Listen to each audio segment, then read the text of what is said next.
ফরজ গোসলে দেরি হওয়ার সীমারেখা। মাসালা হলো, পুরুষ মহিলা উভয়ের উপর গোসল ফরজ হয় তখনই গোসল করে নিতে হবে, এবং যদি ওই সময় গোসল করতে না পারে কমপক্ষে ইস্তেঞ্জা করে উজু করে ঘুমাবে।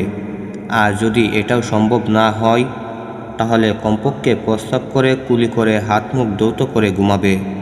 এটাও যদি সম্ভব না হয় তাহলে সুবহে সাদিকের পূর্বে সূর্য ওঠার এতটুকু সময়ের পূর্বে গোসল করে নেবে, যাতে পুরুষ হলে জামাতের সাথে নামাজ আদায় করতে পারে, আর মহিলা হলে সূর্য ওঠার পূর্বেই নামাজ পড়ে নিতে পারে।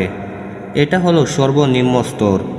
এখন যদি কোনো ব্যক্তি অপবিত্র অবস্থায় ঘুমিয়ে গেল, এরপর সূর্য উদয়ের পর উঠল, তার জন্য পূর্বের বর্ণিত শাস্তি হবে, কেননা সে গোসল করতে এই পরিমাণ বিলম্ব করেছে যার কারণে তার জামাত ছুটে গেছে বা নামাজ কাজা হয়ে গেছে।